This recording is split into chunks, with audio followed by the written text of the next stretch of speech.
It does not make sense that Africa can have so many resources, yet Africa still languishes in poverty. We have banks that we don't own. We have education systems that we don't own. We have curriculums that we never wrote. We have political parties that don't service our own interest as people. We have passports. They don't give us access to other countries. They have access to our countries. We don't have access into their own countries. And that's supposed to be democracy. They have embassies in our own countries, and yet they put the same countries in sanctions. What sort of a system are we talking about if we are to be addressing the issues of African democracy? African democracy is a crippled child who is sitting on a wheelchair, a paraplegic wheelchair. In as much as our countries are claimed to be democratic, they are not free at all.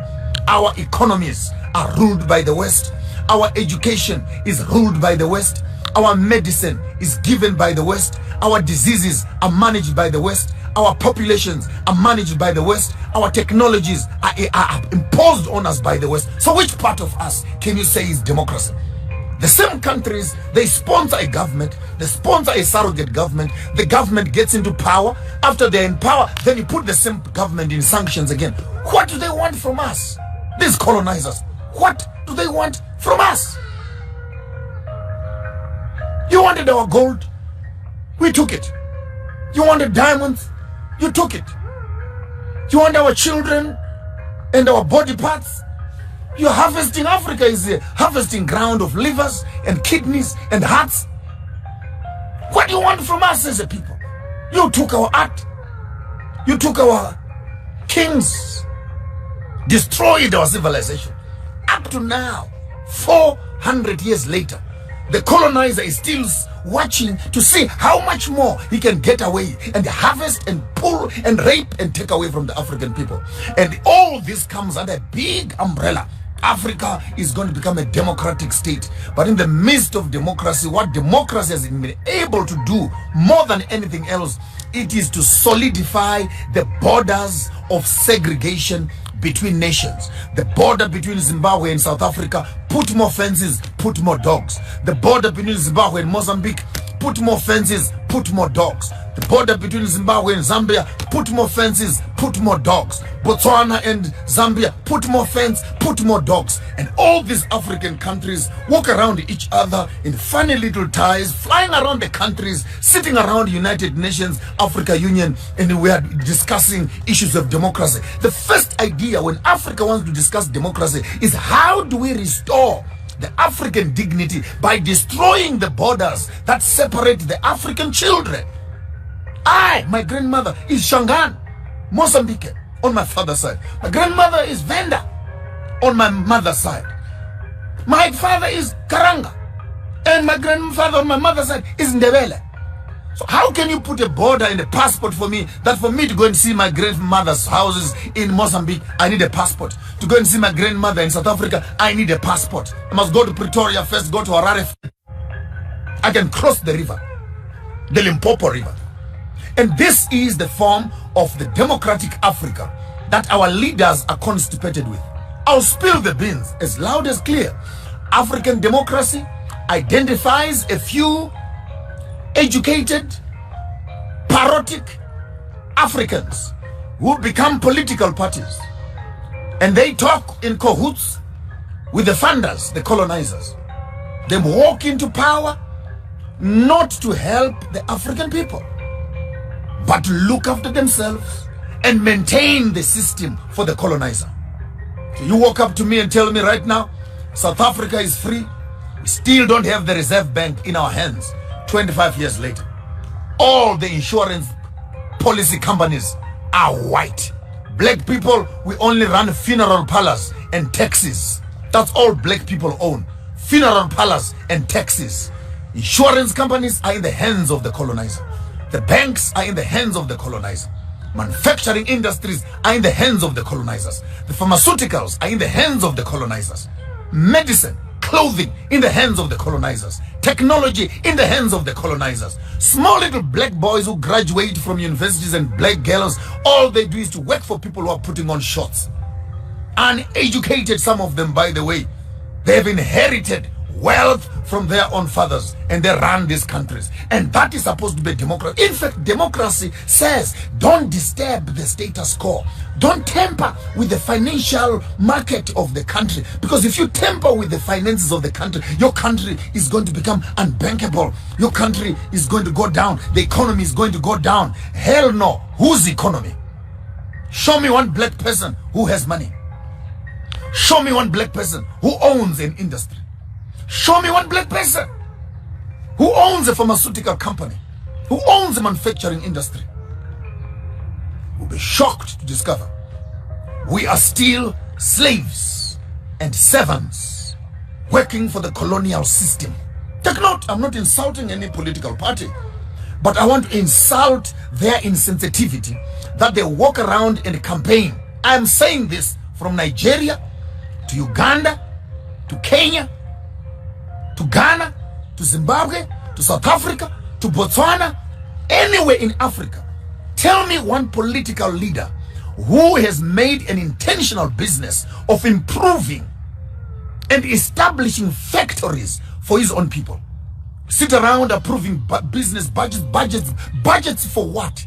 Just take that money, open industries. Take that money, open up mines. Take that money, open up agricultural farms. Have food for your people, employment for your people. How complicated can that be? The model to follow is Dubai. Look at Emirates. They have nothing. All national fund. Use the national fund to make Dubai a capital city of industry for the whole world. Here we are in Africa. We have cocoa, we have bananas, we have coal, we have platinum, we have diamonds, we have oil, we have weather, we have tourism, we have everything. But in the midst of all these resources, our African people are still languishing in poverty. Can I ask you, the intelligent ones, what is the problem of Africa? What is the problem? We have the resources, we have the universities, we have the education, we have the skills. What is the problem?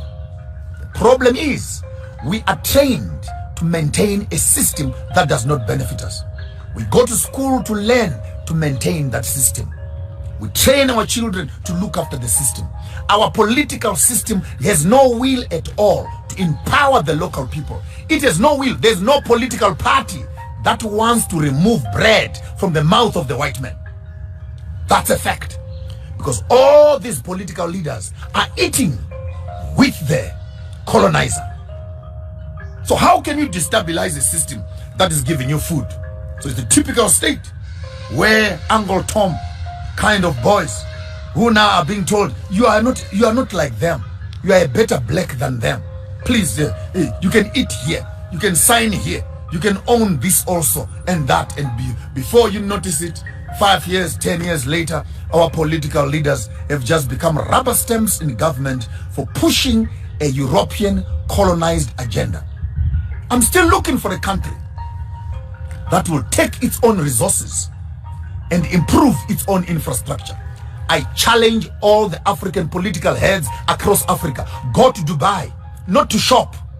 Go and study. Go and study how a place that has nothing has been able to change its course from a desert to a capital city of shopping in the world. Go there and study.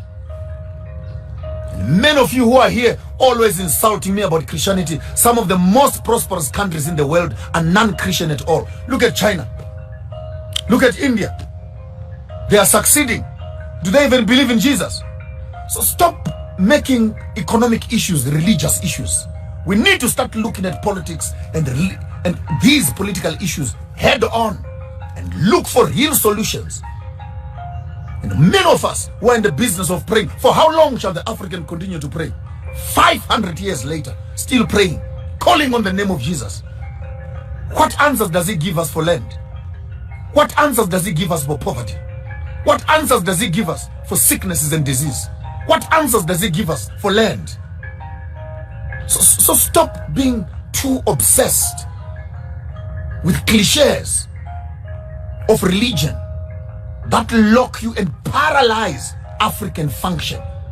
The African soul and conscience is trapped in the religion and this spirituality it has been given under the Christian banner and Islam banner, whereby the African child has become twice a slave to the master who governs him and to the religion that manages his conscience. I want to say it publicly. The only reason we are still here, and the only reason the colonizer is still here, because the Bible says, thou shalt not kill. That's why they're still here. If we did not have the Bible that says, thou shalt not kill, tell me what we would have done with the colonizers up to this very day. I'm not lying. You can come and lock me up and call this hate speech. We would have flushed them out and thrown them out in the Indian Ocean and sent them back where they came from. But because of religion and because of Christianity, and you white people, you better all of you become Christians. You better become Christians. It's embarrassing that now blacks have become more Christian than white people themselves. Because the only thing that is keeping you on Africa, living with people that you are oppressing, is the religion that you gave them. And I'm speaking on behalf of, I'm a minister of the gospel, fully trained. Our business is to manage the consciences of the community to make sure that they don't fight and revolt against the system. Yes, that's what we do. We teach the people how to dress, how to treat Mlungu, how to look for jobs, and how to become yes boss, yes boss, yes boss, and how to work together. And at the end of the day, the system we have been given is not there for the liberation of the African people. I challenge the political systems, challenge EFF, challenge ZANU-PF, I challenge ANC, I challenge all the political parties, wherever you are. When you win, when you lose, go to other countries and study and see how they have nationalized their resources so that those resources can benefit the local people. I can't believe Zimbabwe, my own country, has 87 rare minerals that are being looked and sought for in the whole world. And yet the country to date does not have its own currency. Does not have its own currency. What's your problem? The mines are in your hands. The taxes are in your hands. Can't you just take tax money and dig the damn diamonds, dig the damn platinum and sell it? Build roads and hospitals for the people? How complicated can that be? How complicated can that be? Can you please send this video to Elder Mnangagwa himself? How complicated can that be? No, there must be a board, a barrel, there must be a committee, there must be what? A board that will process things, and before the money even comes there, all the hungry political leaders are in the pot, harvesting and stealing the same money from the same coffers that's supposed to be helping the community. Where do we begin as African people? We're constantly running on hungry stomachs, and hungry stomachs don't make politics at all. And I want to say, as I said at the beginning, our problem in Africa, our problem is democracy. And democracy has no spirituality. Democracy has no God. Democracy has no ethics. Democracy has no morality. Democracy has no conscience. Democracy assists colonialism to survive more. Put a system that maintains the colonial system. If you want to fight with me, I can write a research paper on that, but that's a fact. That's a fact. You walk into power, you destabilize the system, they put you on sanctions, put your economies into quarantines and into chaos. There you are again begging and crawling on your feet, looking for the Western world to approve, give you loans and etc.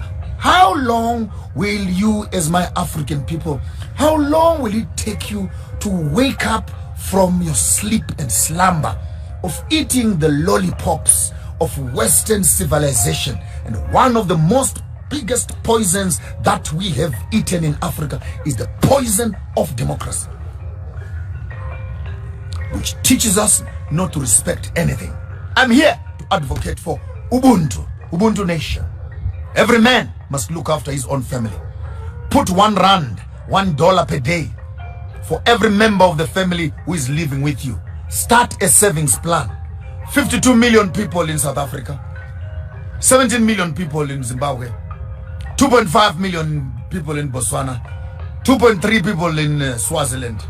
If we can put all these R1 per day kind of money, we are able to create our own banking, our own financial system, which can challenge and collapse all the financial institutions that Africa is now incubating, which are colonial systems. I don't care who they are, from Ernst & Young to Old Mutual to Standard Bank to FNB to Nedbank, all these systems that are in the hands of the colonizer. We don't need these systems at all. If we can take the money that we work for and we keep it together. Now, because we are all in debt, let's start slowly. Let every member of the African Ubuntu nation create a doggy bag, a kitty, have a small little savings plan in your house. R1 per day, 1 pula per day, 1 malangeni per day. Keep that money with you. We'll make a calling very soon. We put all those R1 per days into one big kitty. We can begin, even if the white people say they want us to buy the land, we can afford to buy the land for ourselves. 52 million rand a day or 47 million rand per day times 10, that's for 10 days, times 100 days, times 1 year. Those are trillions of dollars. We don't need a donation from anybody. With that money, we can build our own universities. We can build our own hospitals. We can build our own houses. We can look after ourselves. If we understand, we can make the resources work for us. Instead of taking 2,000, 3,000 rand per month to pay for a gym, to pay for health insurance, to pay for insurance, which we can't even afford. Why can't we take our own money, R1 per day, buy and build our own hospitals, which we can look after ourselves, which we can afford, competitive prices for our own people. I'm here to advocate for a new day for the African people. We're tired. I'm getting old, and I'm wondering how long will this go. Please start Googling, start reading about Ubuntu Nation. Ubuntu Nation, Ubuntu Nation, Ubuntu Nation, Ubuntu Nation is our only solution and our last stroke of hope as Africans. Let's take the money that we are working for at a minimal of each one of us who is working. Start putting that money together. Before the end of this year, we will open up an account which will be thoroughly transparent to the whole continent for everybody to see where your money is going. We'll start using this money for the development of the Ubuntu concept, then spread it over into all the countries, and we can begin to have our own savings plan. We can build our own infrastructures, and the issues of politics and governments, we can always deal with them a bit later on. I'm not interested in politics. This is not a political party. This is a nation building initiative. A nation building initiative. We are not talking politics. Time for politics is over. We have given political leaders from 1945, 1960, more than 68 years of democracy. But each democratic country has made its people poor and poor. And no one wants to admit that we cannot run this system. It's failing us. It's failing us. Politicians are saying too much, saying too much, saying too little, doing too little, speaking too much, doing very little. It's high time we take our economy into our own hands. And when we have our economy in our own hands, we can determine the politics of every country, determine the health of our people, determine the entertainment of our people, determine the fashion of our people, determine the industries of our people, determine the hospitals of our people, midwifery for our own children, education for our own children, land for the future generation, and preserve the things that we think they're important to us. Ubuntu Nation. Ubuntu Nation starts with you as an individual. Tonight, buy, organize a nice little bucket, a kitty in your own house. From the beginning of the year to date, put R1, R1, R1, R1, R1, $1, $1, $1, one puller, one puller for all your children. Let's see how that kitty looks at the end of the 3-4 months, when 10, 15, 20 families can begin to put all those R1 per day initiative into one kitty. We can begin to talk about our families, we can begin to talk about our communities, then we can begin to talk about our nation, ultimately our continent as a whole. I'm here to advocate the initiatives of Ubuntu. Ubuntu Nation is our passport out of poverty. You accept this, Africa will go forward. You refuse this, go back into slavery for another 2, 3, 500 years until you wake up to discover the solutions of the future are buried in the processes of the past. There's nothing more I can do for you. You can tell them, they can come and pick me up here. They can come and kill me. I've said what was in my heart. Africa needs a solution. The solution is not going to come from donor money. The solution will come when Africa begins to make its own savings plan and build for itself its own infrastructure to protect and secure the future that we're looking for. Until we meet again tomorrow here on your afternoon drive with Maponga J. Ubuntu Nation. Ubuntu Nation. It's what we are all about. Take this video and share with everybody else on the continent. It's high time we restore the broken walls of our own kingdoms. I'm here to advocate and announce the break of a new day for the African people. Tell your politicians they must start packing their bags and going where they are being paid for they have not benefited my people at all. Until we meet again tomorrow, same time, on your afternoon drive, cut and paste. This is your material. I don't have power over it. Cut and paste. Share on all platforms. Let the message of Ubuntu ring on every continent around Africa. Let the black child know we have a home, and that home is in Africa. The home of the African is Africa. The home of the Africans is in Africa. Yours truly, Maponga J. Chigaramboko, Garmashamba Huda, Shira Nawana Wanji. Makumbomana, Mwisindewe Shan. So say we don't meet.